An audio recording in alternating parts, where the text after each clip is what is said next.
Strong Dads wants to thank 4Speed on 50 for sponsoring today's show. If you like classic cars, great food, and a taste of Americana, you have to visit 4Speed on 50's Diner, located on Route 50 in Lawrenceburg, Indiana. Stop in today for a meal and an experience you won't soon forget at 4Speed on 50's Diner. Welcome to Strong Dads. This is Merrill, Hutchinson, and Carl Andry coming to you today. A little quiet. The cat got your tongue or what? I don't know. What are we going to talk about today? I don't know. We do have it. This is a topic very near and dear to me. Yeah. Very. And you might be out there wondering, what are these idiots talking goofy about here? We've been talking and just being silly about how to start this show, but we're going to do a show on something that blows my mind with you. Everybody says that. Yep. Yeah. And that you struggled with shyness. Painful shyness. Yeah, painful shyness. Anxiety-ridden and everything else. Yeah. And so, and I've shared some of my struggle too. Right. With your anxiety? Yep. Yeah. And which being I didn't shy. put those two together. I just was painfully shy. Yeah. Yeah. And it is an anxiety that goes along with that. Yep. There's a lot of sources for that and a lot of things we'll get into. But Yeah. this is really about how to overcome that. One of the things as I first talked to you about this was how to work a room. And I want to say right off, this is not about manipulation. And we'll get into that. I don't want that to sound like manipulation, but that's probably the best way to put it. Yeah. There are natural extroverts, natural salesmen, natural people who can just get conversation. And when you're talking about working a room, I mean, the thing that really comes to my mind from some of our conversation is how you had to mechanically learn how to do that. There are naturals who just come in. They and come into the world that way. They're naturally that way. Yeah, but you could still be somebody who can work a room or engage with people, but you got to learn a few things. I think we're going to cover some of that today. It's a skill, and what I'd say is you have to have the desire. Yeah. I mean, there are people who are perfectly comfortable being absolutely quiet. Yep. And not being conversationalist at all. And I've had a few. In fact, one of my high school buddies was that way. We could go out for an evening and he might say 2 words. Yeah. And it was just the way he was. Me, I wanted to engage with people. I wanted to be in the conversation and enjoying that type of comfort. Yeah. In a either a one-on-one or a room full of people. Mm-hmm. So we'll talk about how I overcame that and why and how if you're one of those people, how you can do it too. Yeah. So if you want to let me thank some sponsors. I want to thank Quality Auto Mart, Casey's Outdoor Solutions, and 4Speed on 50 Diner for sponsoring the Strong Dads podcast. Also, just want to continue to thank you guys. We want to thank the good Lord who gives us an opportunity to have these messages and just life and breath itself. So we want to just be grateful for that. Gratitude goes a long way. And I don't always do a great job of practicing it, so I want to do better. Everything hinges on gratitude. Yeah, and those your sponsors have been great to you. They have been great, and just also we've got our banquet coming up. Let's see, this will air 13th. Yeah, so this show will actually air after our banquet. Oh, so you can't use these techniques. So you can't. Yeah, it'd be too late. Man, I got to use that at the banquet. I wish I'd have known that. Yeah, but we're excited about our banquet, and because Rock Solid Families has been together since 2018, and last year was our first banquet, and I was nervous about that. It was incredible too, and it was. Why did I worry about all those things? We had a great night. It was fun, and it was so well received by people in a community.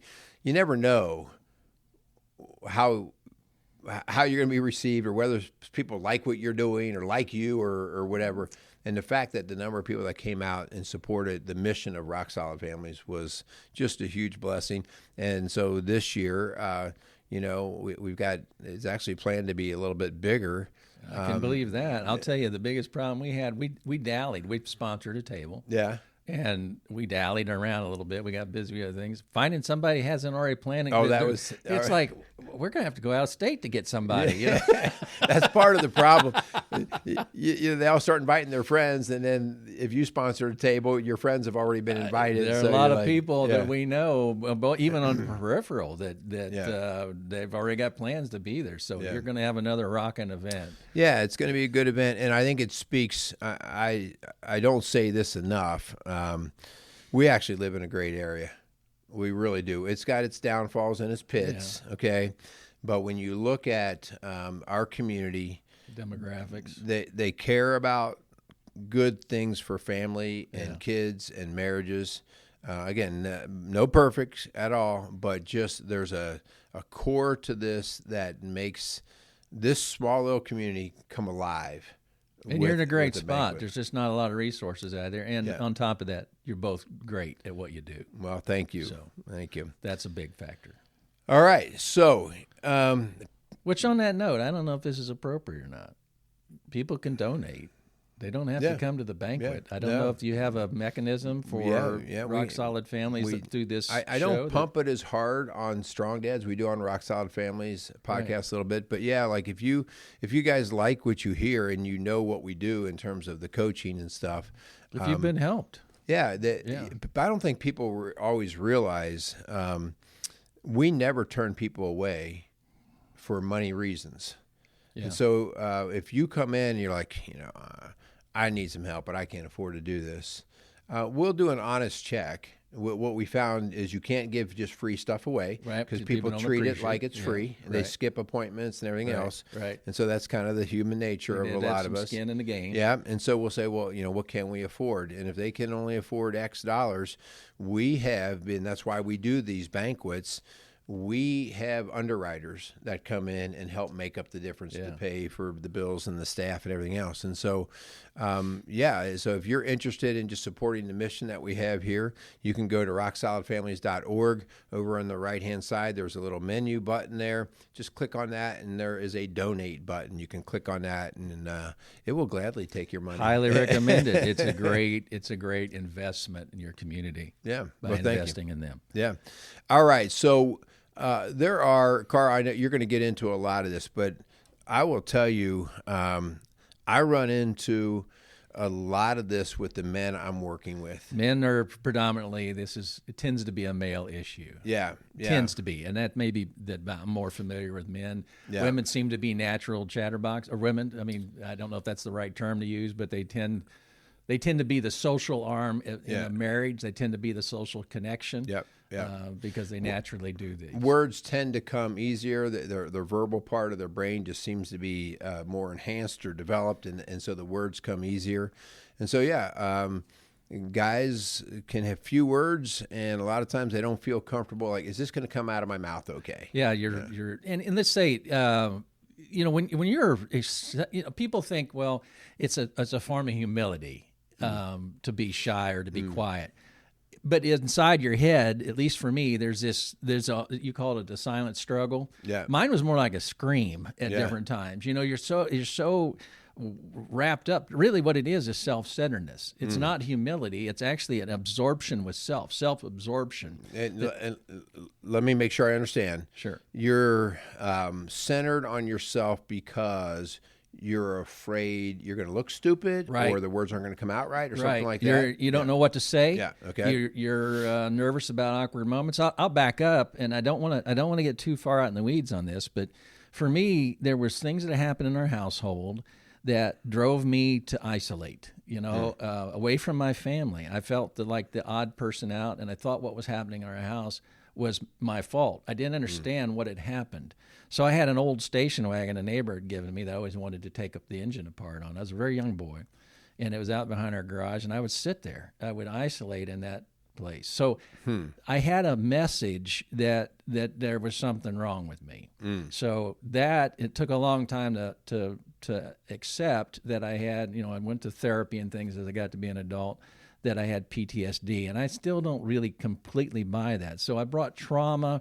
I brought a lack of self-confidence. There was this thing that, watch what you say, maybe, the old, nobody really, you shouldn't say anything because So it was a combination of things that when I got into a social situation, it was terrible. Yeah. I mean, and I think a lot of guys, you miss a lot in life. As you're looking at, like, you want to go to this event, like maybe the banquet. And right. A lot of times people who are shy, the first thing they think is, who am I going to talk to? Mm-hmm. Oh, my gosh, what am I going to do? What am I going to say? It's going to be so awkward. Mm-hmm. And that was really the impetus for me to decide to change. Because I recognized if I stayed the way I was, that I was going to miss a lot in life. And on that note, I'm not recommending this. I don't drink. But, there's an interesting statistic that people who frequent bars earn on average about 20 or 25% more than those who don't. Yeah. Now you think, well, it's not that you drink your way. We're not recommending drinking. It's the social aspect. Yep. It's the network. The network is what's so important. Having more friends, more connections. Yep. And that's what drives it. The other side of that is if you let it dominate your life, the shyness, if you withdraw or don't engage because of that, or worse, when you do, you feel bad about yourself. Yeah. And that reinforces this loop that's going on in your mind. Well, that's just going to drive you into isolation. Yeah. Depression, anxiety, all those things. So, shyness was a terrible problem for me. Yeah.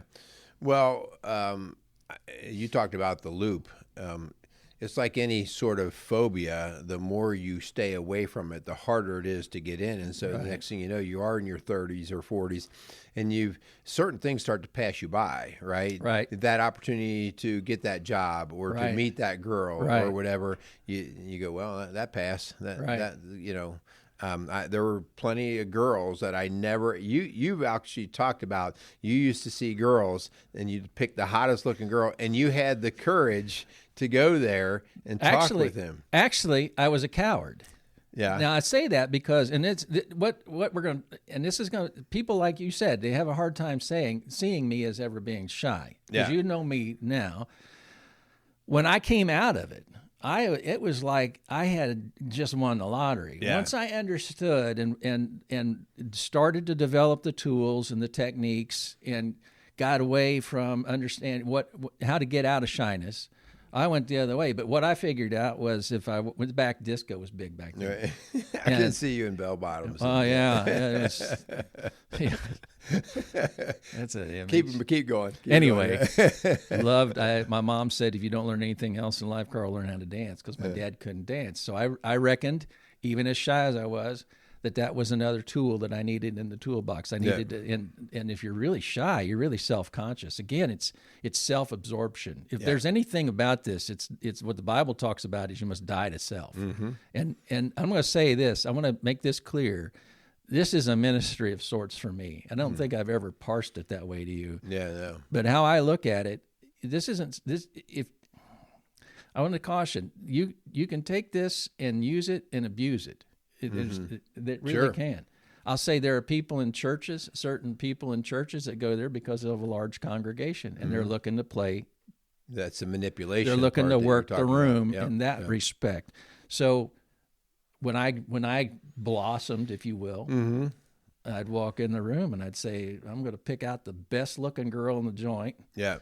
Because I felt like if I was going to walk across the room, if I got shot down, all the other guys, I said, well, of course. Yeah. I thought, but man, that guy's got some, yeah. But if you're going to get shot down, but if you walk across the room and I don't mean be mean, but ask some mediocre girl and she goes, nah, and then, well, that's a real walk of shame, But I also recognize that most of the really attractive women would come in and guys were so nervous about asking that they would dance with their friends and they would leave. Yeah. And they wanted to dance. They wanted to have a good time.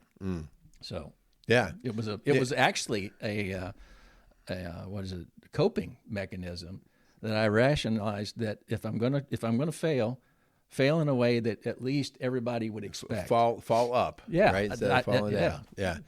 Yeah. So, and all of a sudden life opportunities start to pass you by, and then that fulfills other self-defeating prophecies of I'm never going to have the life I want and so on. So, so what, I don't know, like where do you want to go with that? Like, so how did you start piecing this taking it apart so you knew what you had to do, and then putting it back together in a workable plan for you? Well, the first thing I realized is that most of the time when you're shy, and now I'm speaking from my side of it, what you're doing is you're trying to wedge yourself into a conversation, and you feel like you have something to say that other people need, that if I just said this, people would like me. Yeah. If I just said this, if I could just tell, like you've got something in your mind, you want to say it. Actually, that's the wrong approach. Okay. It really is getting out of yourself. And this is a kind of, there's a lot of techniques here, but I can tell you, Linda will vouch for this. There's been evenings we've gone out with people and we've sat at dinner for 2.5 hours. And we get up and the other couple could not tell you one thing about us. Not one thing. That's, if you're looking like, it's if I just told them about myself, if I just did that. Now, I'm not saying there's not places to interject stories about yourself, but I learned you got to really die to yourself. You got to be more interested. And I had a sincere desire. To me, people are like books. Yep. There's a great story in every person, and you just never know when you're going to stumble onto it. It is amazing. We kind of talked about this with your father-in-law. It's amazing once you flick that open, flip the lid open on somebody, just open the door a little bit. People are anxious to talk. Yeah. Most people, and I said this before, I read that line in Walden's Thoreau. Thoreau is Walden's. Most men lead lives of quiet desperation. So I started to see people. I realized that the way I felt was the way a lot of people felt. Yeah. A lot of people would go to events and things like that, and they were so. I just I don't know how we want to attack this, but I can tell you how I worked out of it. Yeah. Well, I want to just have a little input there is how since I've known you, one of the things. Linda and I have even teased, not talking bad about you, but we've teased. People do. Yeah. How you always inquire about us and our life. What's going on in your life? Yeah. Right? And I try to. Yeah. And you always do it with authenticity. And I know that because you don't start feeding your storyline. Well, sometimes I do. Well, but we know each other well enough now that we can share stories back and forth. But you always like, so what do you do with that? Or tell me what you like about that? Or what's your input on that? And then you listen. And then you recirculate it back like for some clarifications to make sure you understand. And so that's just something I watch you do it in Bible studies. There's always a shy man or two in a Bible study. Try to pull out and you do it better than anyone. You do it with intention too. Like I know how to do that. I'm aware, but I don't always practice it. Like sometimes that quiet guy, the study could be over and on the way home, I'll be like, oh, we didn't hear anything from so-and-so. Yeah. And you catch it. So you're very good at just asking, what's going on in your life? Yeah. What do you think about that? I want to know. I'm nosy. Yeah. My wife says, you'll ask anything. Yeah, I ask anything. And I'll say, it is amazing once you develop this, it is amazing what people will tell you. Yeah. When we were on vacation, real quick, we were on vacation, and this happens to a lot of places. I watch people, and I think because of the way I grew up, always trying to read the room for the tension and things, to see what was going on. I was always trying to interpret what's going on. So sometimes in those meetings when I'm there, I'm watching a person's eyes. I'm watching their body, their posture or something. And I'll pick up something that says, it's time to ask that person a question. There's something in there. Well, we were out west, and I went out to get gas. We'd had a long day, and I went in to pay, and the girl behind the counter, I thought, she needs to talk, and I got in trouble, because the kids were all tired. 2 hours later, 20 minutes later, they're at the gas pump, and there I am, and this woman just she just pouring out. She's just, she's just sobbing. She's just one of those walking around, just ready to burst. Yeah. And I just listened and I talked to her, and so it gets you in trouble sometimes, but that the human element, it is kind of tragic. How many people, I've said many times, people underestimate the power of a smile. I've been at a point in my life where a smile made the difference. Just somebody acknowledging you. So I call it, I said it's on here, it's a ministry. It is really a ministry. You don't have to be out evangelizing and everything to really impact the world. I don't think people really give this a lot of credit, that connecting with a person. we were at church. I watch a room, and I'll talk about the techniques that I used early on, but I watch a room. I saw an elderly guy 2 Sundays ago. He was walking around that sea of people, and I know that look. He was in amongst all those people alone, looking to connect, and I go over and I shake hands. Yeah. I was that person. Yeah. If you're shy, terribly shy, that's who you start with. I don't know if that makes sense or not. Yeah. So we're kind of jumping around here. So I could tell you how I attacked it if you want. Yeah. Well, I do, but I want to add something.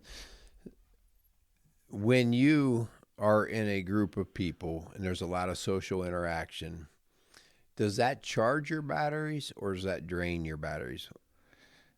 Today it charges my batteries. Okay. But it's also draining. And what's sort of sad is in a group of people now, I can't hear as well.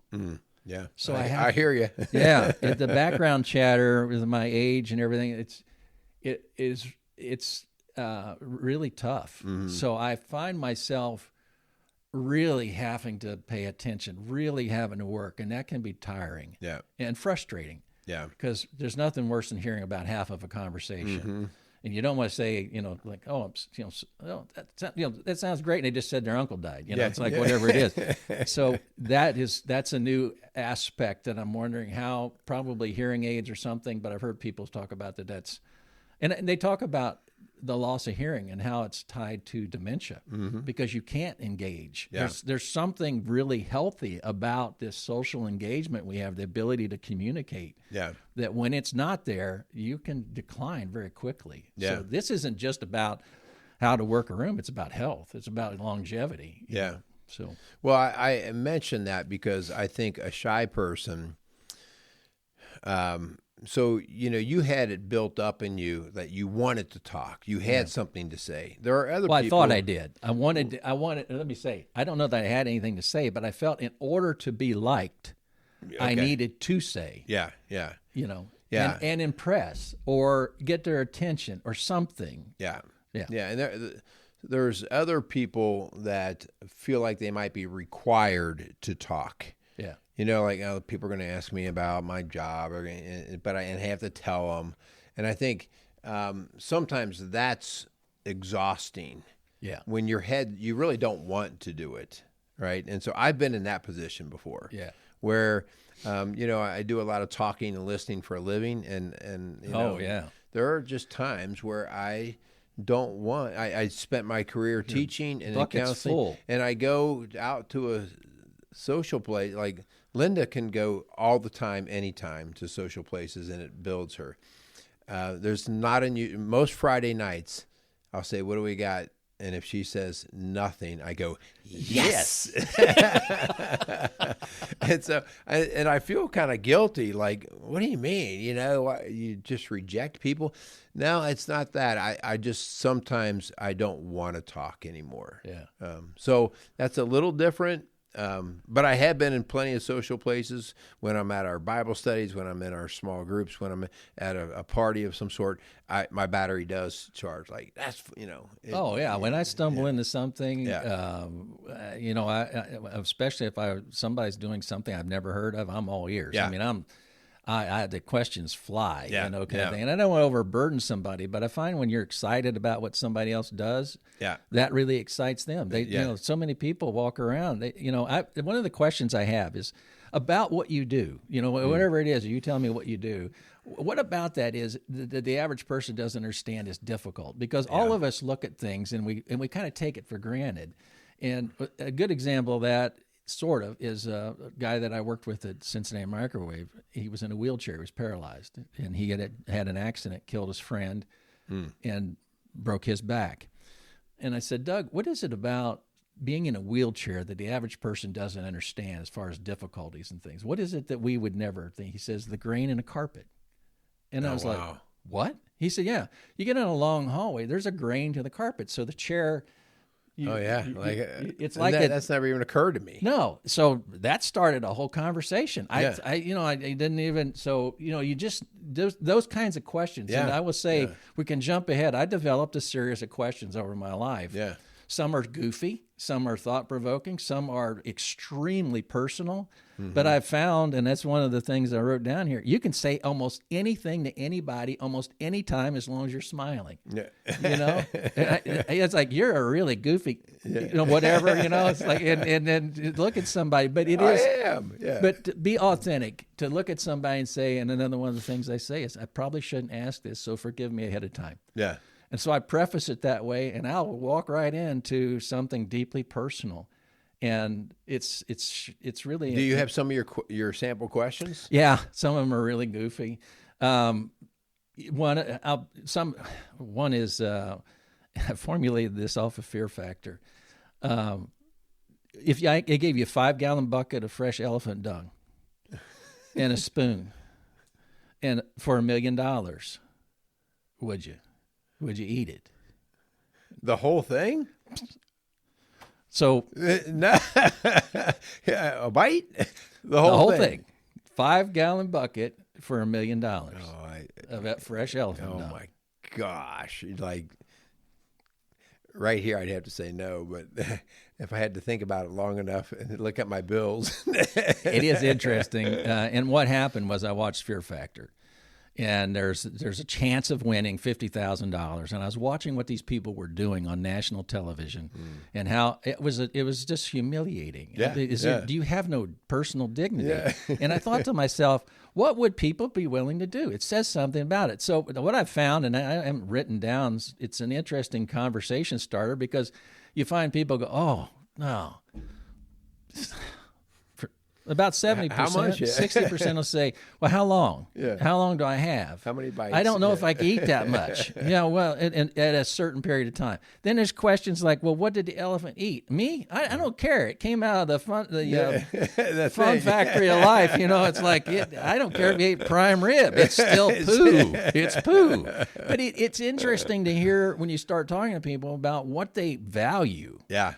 And you look at that and go, so that's one of them. Another one related to that is if I walked up to your house, cold, you didn't know I was coming, and I say, Merrill, Linda, you walk out right now with the clothes you have on. I don't know if I've ever asked you this question, but Draghies, we were talking about. Yeah. I was at their house just before it burned. Yeah. You had nothing to do with no, that. she said later, I would answer it different. Yeah. But that doesn't mean anything to all of you. But here's $500,000 or $1 million. I would probably with you, I'd say $1 million. $1 million, you walk right now, you don't go back in. Would you take it? Yes. Okay. Some people go, no. All right, let's negotiate. $1.5 million. I'm just curious. Mm-hmm. So some people. You mean I should have held out? No. If they say no, then I wonder, is it a price thing? Or is it the sentimental? There is no price to it, right? And you find out again, it's a conversation starter that people chime in. A lot of people would say, "Oh, I would," I would, They don't value. They don't have sentimental stuff. They don't look at it that way. So there's a series of questions like that over my life that I've come up. What's the most embarrassing thing that's ever happened to you? When I'm at the nurse's or the doctor's office or with a cop or police officer or somebody like that, what's the strangest thing that's happened to you? And it's just this way of kind of starting the conversation, because you ask somebody, what do you do for a living? And they go, well, this, and you can follow that up. But if they say, well, I'm a tax accountant, the conversation kind of dies, So with a question like that, well, they tell you, and then, well, what's the backstory on that? What, and then how did it turn out? So I learned the art of the question. That's what I call it. It's the art of the question, and it's the antithesis of what I originally thought I needed to do, and that was to talk and to contribute my side. What I want to know is what's in you. Yeah. And if you get people talking about themselves, it's the best topic. It's the topic they know the most about. Yeah. And I am curious. I want to know, and I want to have that dialogue, and it is a never-ending thing. I mean, you can really, as long as you are authentic, and as long as you genuinely are interested, and people know if you are or not. Oh, yeah. Well, that's fantastic. I think that the idea of just asking people about them, and they get the opportunity to talk about them, is it's part of the way that you function in counseling as a counselor, getting people to share those kinds of things. How often do you feel like you run out of it's not going well, they're not responding well, and you just go, okay, there's not much here? Or do you really find it that you don't ever hit that dry well? It's rare. And I will say something else that's become a part of my pattern, and it was a learned thing over time. And the best example I can think of is we're flying back from Phoenix. And it may sound strange. I'm not one of those people that gets on a plane and has to talk to the people on each side of me. Right. I really don't want to be a burden. In fact, I am. It sounds silly. I am kind of an introvert. I'm more of an introvert than I'm an extrovert. It's just I genuinely want to connect with people. Mm-hmm. So early on, I had a group of people that I would target, and I'll say why I did that in a moment if we want to go that way. But I sit down on the plane, and a lot of times I just get a feeling I'm going to talk to somebody. Mm-hmm. I don't always have that, but I wait. There was a woman on my left. There was a guy on my right. I thought, I think it's God's leading. And I said, it's become like a ministry. Yeah. And I wait. Now, I didn't feel that I could open the conversation, but she did. And by the time we got to Cincinnati, she was, and this was a good thing, she was sobbing. She had just buried her mother. Oh, wow. Yeah. She had been raised in a church, but she didn't know anything. And I mentioned David. She didn't even know who David was. I'm thinking, how do you not know who David and the Goliath is? Right. And she had all this, and that was the connection there. So sometimes I don't feel the leading, and I think it's okay. Sometimes people are not comfortable with silence. That might be what needs to happen. Yeah. Well, and that's why I asked that question. Like, do you find, at what point are you pulling stuff out of people, and that gets to be weird and burdensome? Yeah. And so there's a point where you go, okay, we're good. Yeah. Move on. Yeah. Yeah. Or wait. That's my point. Wait, lay back. And sometimes you got to let people kind of come to you. Yeah. That once they get comfortable or once they realize, and the worst thing, I want to make it clear, the worst thing you want to do is have like a list of questions. Rat, tat, tat, tat. Now this is there's no authenticity to that. Hey, I'm going to do the elephant dung one. You ready? Yeah. Next up, what do you do for a living? That must be fun, kind of thing. But it's something. Let's go back. So I realize that I need to perfect this. I need to learn these tools. So the first thing is a great handshake. We've talked about that. Yeah. You got to master that contact. So in a lot of settings, you've got about 20 seconds, maybe less, for somebody to make their decision about you. Yeah. So if you walk up and you're slumped shoulders and you have no confidence, I was talking about how shy I was. You can imagine most people in that situation, they're kind of closed off. They're meek. They're doing this. They're already too nervous. They're all everything like that. You got to change that. I mean, you've got to make a conscious decision to stand up straight, to look somebody in the eye, as awkward as it may be. Yeah. But you're going to look somebody in the eye and you're going to shake that hand. And you're going to do, if you don't know how to shake a hand, find somebody that does and learn from them. Yeah. I mean, this is, again, too many fathers don't teach their sons that. Yeah. Eye contact is huge, right? I mean, when you can train somebody to have good eye contact, I think the handshake follows.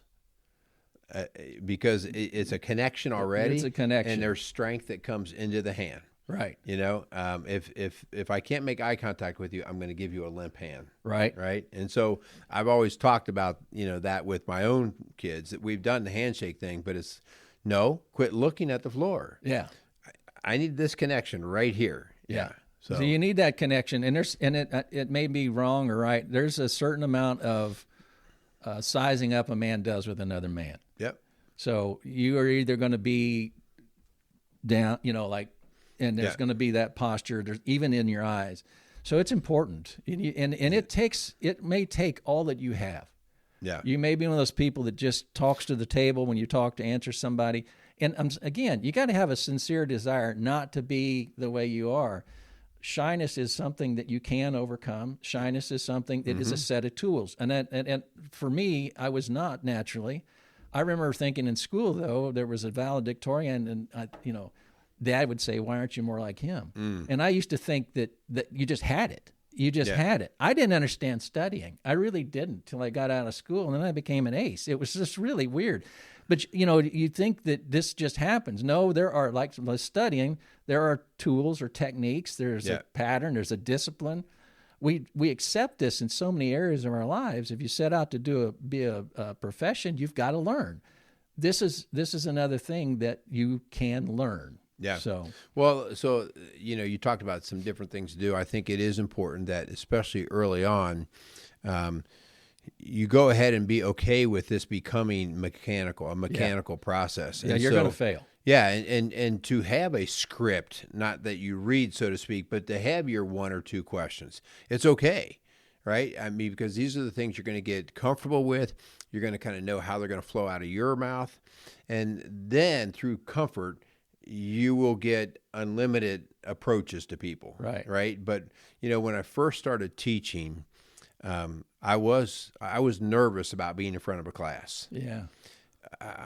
I'm going to make mistakes. I'm going to say the words wrong. The kids aren't going to like me, whatever it is. I remember I had a student teacher, or the guy I student taught under, Kenny Wilson. He was just like, just go up there and be yourself, Merrill. Like, you're one day ahead of the kids. Like, he was never worry about being smarter. You just stay one day ahead of the kids. And he talked about the idea of being able to laugh at yourself. Oh, yeah. Yeah. Yeah. And that was huge because it's tough. If you're nervous about making mistakes, the idea of laughing at yourself, you're going to cry if you make a mistake. You're not going to laugh. And so the idea of actually, when you make a mistake, laugh at it and point it out. Can you believe I just said that? Yeah. Because it makes everybody else in the room more comfortable, and it instantly takes the tension out of you. Right. And so I had to learn that. Yeah. Like, I had to learn, I don't know if I shared this with you or not, about learning how to do math problems in front of my class. No. Yeah. So math was not my deal. Right. But in science, there is some math. And I was always nervous about screwing up the math problems that I had as part of my science. Yeah. Because math wasn't my deal. Yeah. And so one day I'm on my prep period, and one of my teachers who became good friends with, he taught calculus, and his room was catty corner to mine. And his door was open. And I hear him, and he's like, "Okay, somebody give me a problem." And some kid rattles off some calculus problem. And he goes, "Okay, let's try to figure this thing out." And the class and him start tackling it. And multiple times he's like, "What am I thinking of? That's not right here."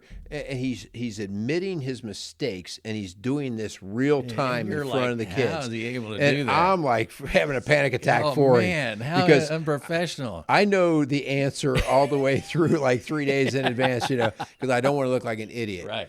And when I just saw him do that, I said, "No more. No more. I am not practicing any more of these math problems. I don't care if I get them wrong, because my kids get them wrong. Yeah. And they feel like idiots. That's why they're afraid to ask the questions. Yeah. I don't want to look like an idiot in front of the class." Right. And so I started doing whatever the math problems were. I'd be like, "Okay, guys, I haven't seen this one yet." Even if I did look at it, I'd be like, "Oh, okay." And I learned to fall right in front of them and then laugh at it. Have a good time. Yeah, because we're all human. That's the authentic Right? side of it. Yeah. You think you got to be Superman, and that's not going to work. Exactly. It was phony. Right. It was phony. And it took me to a whole different level of being okay with teaching and who I was. Right. I still don't like, I still get nervous at our banquet if I make a mistake. But now I'm conscious, and I'll be like, "Do you believe I just said that?" You know? But it's taken a long time to get there. And when I was as a boy, I would remember a nervous chuckle and run it through my, oh, that sounded so stupid. You sounded so stupid. And you would run this through your head and, you know, and for years. I mean, I'm serious. Things stuck with me, moments, because I was so self-conscious about, you know, trying to make an impression and you know, the reality is most people don't care. And I'm going to say something else. As life goes on, you've got to become who you are more and more. And I remember one of the most hurtful things was when I was very young and still really shy. I was talking, we had a little get together. I was in a youth kind of group. And one of the people there said, "What are you, a hillbilly?" Because of the accent, you know? And I remember just feeling like, gosh, you know, and I tried so hard to get rid of that. And you've never seen it. We went to Nashville years ago and the waitress came up. And if I'm around it, it just comes out of my mouth. And she said something about the spatial, and I said, "Well, I'll have the spatial." And she looked at me like I was mocking her. You know, I wasn't. But there is that side of me still, and it just hurt. You know, and it's like, gosh, you know, you're just so self-conscious. You got to die to self. And the best way to camouflage that, if I could call it that, is to turn the conversation outward, get interested in the other people, get interested in their experience, ask the questions, take yourself out of it. Yeah. And people will think, and I'm not saying again to manipulate, people will think you're the greatest conversationalist in the world, and you may not say anything about yourself in the entire evening. Yeah, they did all the talking. They do all the talking, and there's nothing wrong with that. There really isn't. So some of the things that I did, and it may not sound connected. I took a public speaking. I got into public speaking. And as a shy person, it sounds really weird. Most people are more afraid of public speaking than anything else. Like it's the number one or number two fears. And they say usually more people are afraid to speak at a funeral than to be in the box. You know, so but I found it was really weird for me. I was more comfortable in a room, in front of a room of people, than I was one-on-one. Because if you had some reason to be there, whether it's memory work or you're developing a training or whatever it is, there is a detachment there, and you have this set of things to go through it. So public speaking helped. People were more accepting of that, but it helped me deliver and develop the ability to talk or to tell a story or to be more concise. I'm not always so well that on here, but it actually created a little bit of an insulation from the personal side. Yeah. That was always so fearful, sitting one-on-one with somebody, but in front of, so taking public speaking. I read books on sales. Frank Betker's How I Raised Myself from Failure to Success in Sales. I believe that we are all in sales. I've told you that. When you're in a job or you're sitting across the table from somebody or you're on a date, whatever it is, you're in sales. And the ability to sell yourself, or you're an idea, or you're a product. I hate to say it that way, but that's really what you're talking about. And those techniques, there is some validity to that. Yeah. I found that, most everybody's asking, even when they're talking to you, what's in this for me? Yeah. And if they come away from the table feeling like somebody really listened to them, you've made a friend. Yeah. Well, you talk about sales, and I think it's somewhere in sales, people have to experience something that's of value. Right? Like, right. Whether I'm bringing value to them or I have something valuable within me that I'm giving. So there's something that's got to be of value. It's something in it for me. So I think that's right, that you got the sales part. We all have a sale. And, well, what is it? Well, what value am I bringing to this? If I don't think I'm going to bring any value, I'm probably just going to be quiet, right? I mean, and you got to understand how I think sales is, and again, you're in it when you're married, you've got an idea for a vacation.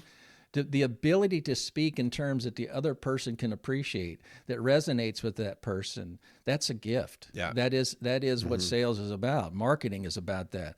It's not about manipulating people. It's about somebody has a need. They may not even realize that need completely. But if you speak in terms that they can relate to, that they can put together, that something that touches in them, then that's sales. Yeah. You've done something. And that may be, they just need somebody to talk to in that moment. Yeah. They need, if you go to the average get-together, an average banquet or whatever it is, there are a lot of people there that they're just hoping somebody would talk to them. Yeah. So that's one of the other things I did early on. I looked for people like me. I could spot them, and that was the easy fruit for me to learn the craft. I would see the person along the side of the wall, white knuckling their drink. Yeah. And I knew that person, they needed somebody. Yeah. So I walked up to them and I would start conversing with them and I would start asking them questions. And what I found was the best thing to do is don't ask a yes or no question. That's a sales technique. Mm-hmm. Ask a question that leads to another question or leads on, Yeah. If you ask, do you like red? Yeah. Yes. Yes. Okay. Well, how about yellow? Yeah. Yeah. So that's where kind of the sales side of it came into. I also learned from that the power of touch, appropriate touch. If you watch a good salesperson or somebody who makes people feel comfortable, if they get a chance, they're going to touch them on the shoulder or on the arm, or whatever. Touch is a big deal. Yeah. Now, a lot of people may not be comfortable with it. You got to honor somebody's space. Yeah. And I would be cautious across gender. You got to watch that, right? Yeah, Especially in today's world. Today's world. But people are so isolated. I see it with in nursing homes and things. Yep. People become sort of a product that they're moving around, and people need touch. Yep. They need touch, appropriate touch. But there's something there about connecting with somebody, and once you develop some ability here, you start getting more comfortable with it. The more comfortable you are with it, the more comfortable they will be with it. Yeah. It becomes sort of, again, before when you're really shy, it kind of spiraled out because it fed on itself. Mm-hmm. When you become more comfortable with this, it does the same thing. People become more comfortable with you. Yeah. And it is shocking what people will tell you and how they, and I just look at, like I said, like a ministry. People just, I'll give you an example. And I watch the names. I was at head of the men's ministry at the church years ago, 20 years. We're going back 20 years ago. And we had that big event where we had Joel Sonnenberg come in. And after it was a huge thing. They had like 450 something in the main sanctuary and over 300 for dinner. And it was a great event. I was really riding high. And everybody left. And I'm picking up some things except one person. And that person comes up, and they were always so jovial and everything like that. Hey, can we talk? I said, sure. I motioned to one of the chairs in the pew there. Now, have I ever told you this? No. So he went in first, and I turned in my seat, and I'm coming down, and I hear this noise. And I look over, and this man, a wail came out of him. In an instant, he went from jovial to just absolutely wailing. Crying, yeah. He was in so much pain. And I say, this is a ministry to me. Yeah. Of sorts. People are walking around. You may save a life. And I truly believe I have at different times, just noticing, catching somebody, talking to them, just making them feel that somebody saw them, somebody heard them. So that's the power of this. And again, it's not about manipulating people. No. So, yeah.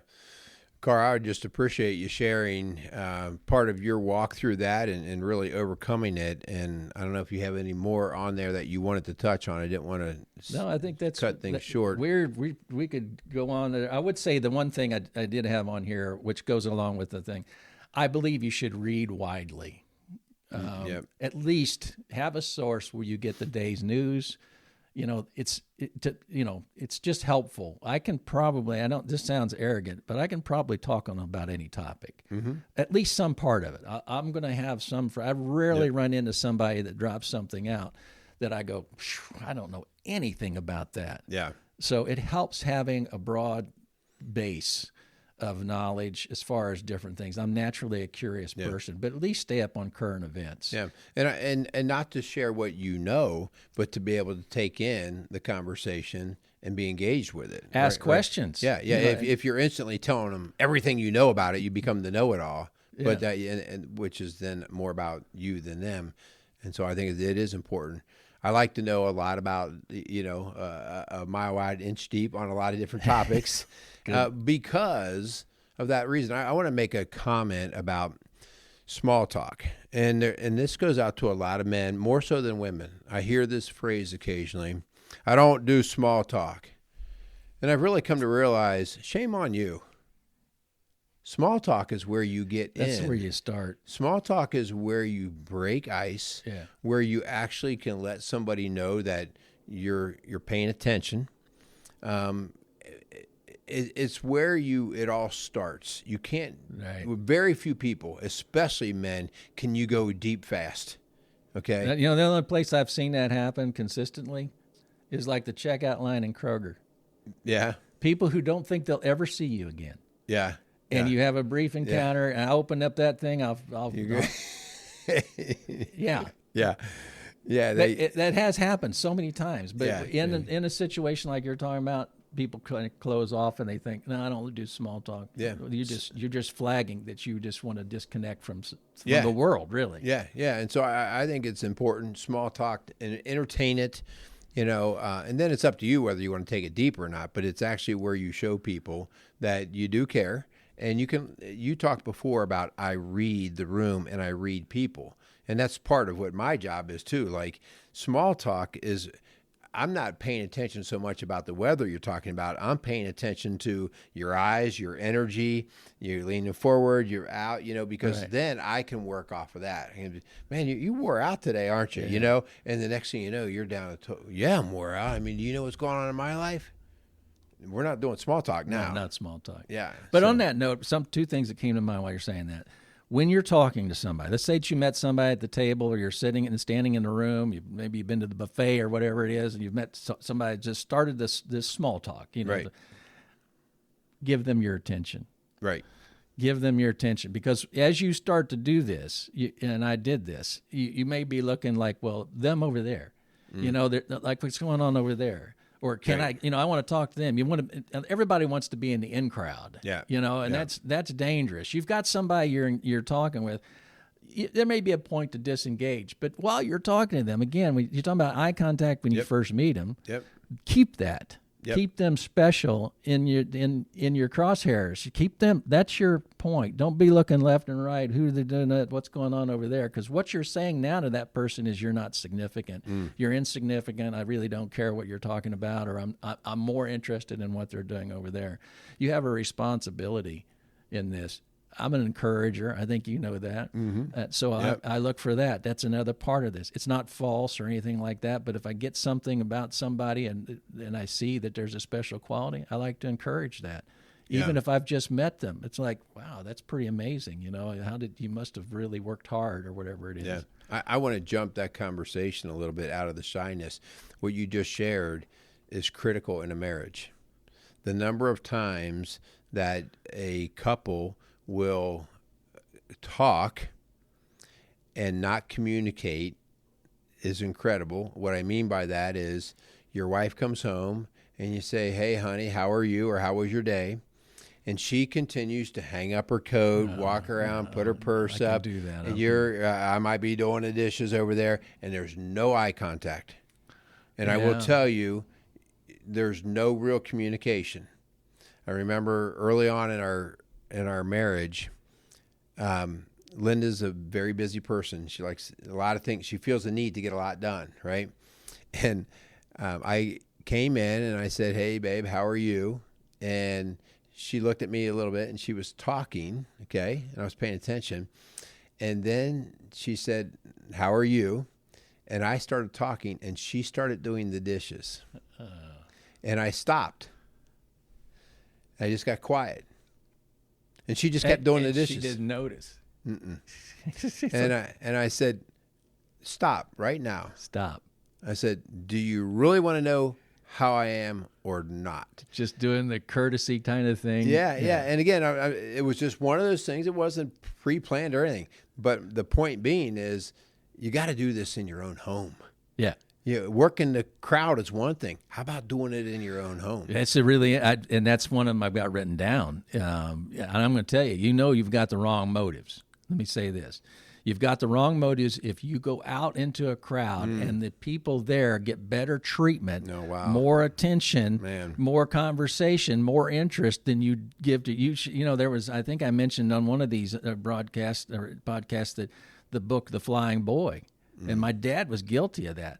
Other people outside the home got more patience, more interest, more conversation, more engagement than he did in his own home. Yeah. If you're doing that, I'm going to say this, then you're driven by pride, you're driven by ego, you're wanting acclaim, you're wanting attention, you're wanting all these things. And that's the bad thing about this. Once you turn that tide, once you turn the table and develop these tools, it's easy to fall into that. You've come from very insecure.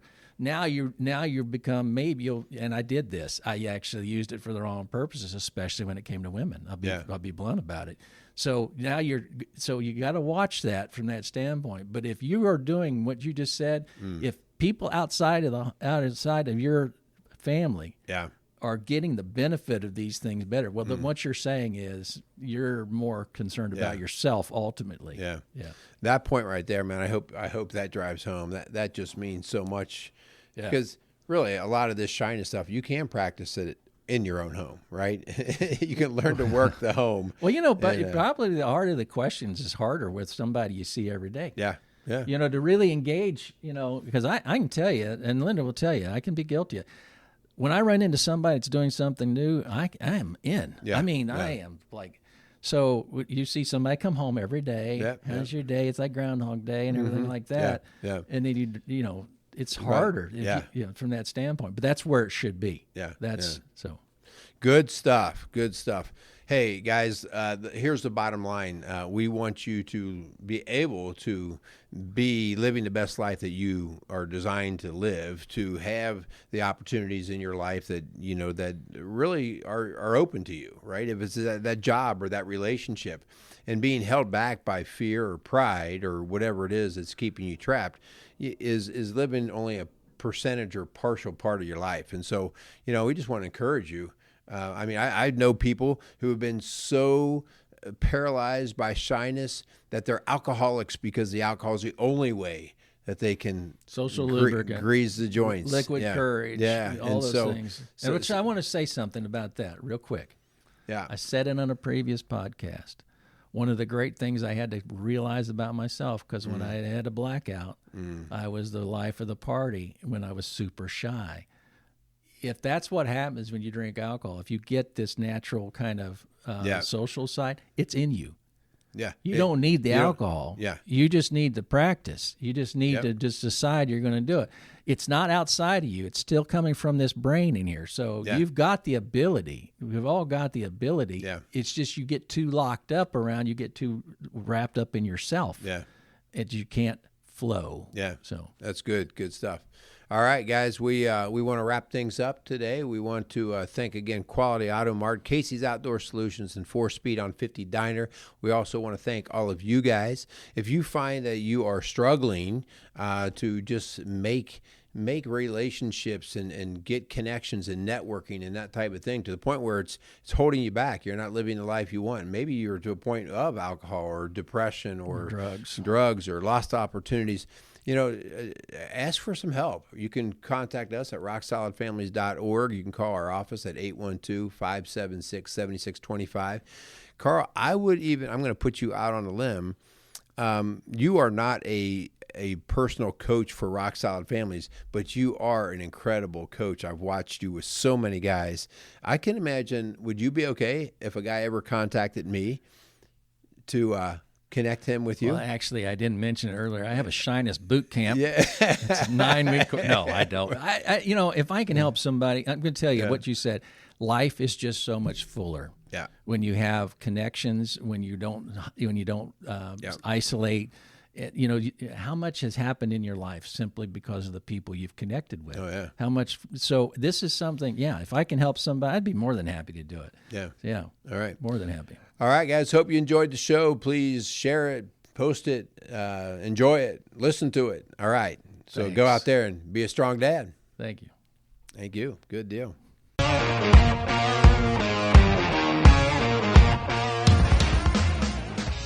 Strong Dads wants to thank Quality Auto Mart and Service for being a proud sponsor of the Strong Dads podcast. Started in 1985 and going strong for all these years. Recently, Quality Auto Mart has transitioned from owners of Mark and Nancy Repke to longtime employee Fred and Lorene Venus. For all your automotive needs and golf cart needs, check out Quality Auto Mart, located across from Indian Lakes on Highway 46 outside of Batesville, Indiana.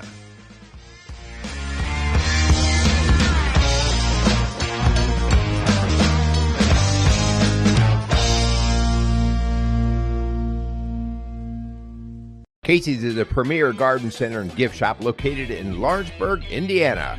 Casey's offers a wide selection of plants, landscaping materials, home and garden decor, and gifts for every occasion. Casey's is committed to providing exceptional service, a unique shopping experience, and value to every customer. Stop in and see what makes Casey's so unique. Located at 21481 State Line Road, Lawrenceburg, Indiana, or call 812-537-3800. Let Casey's help you add beauty to your home.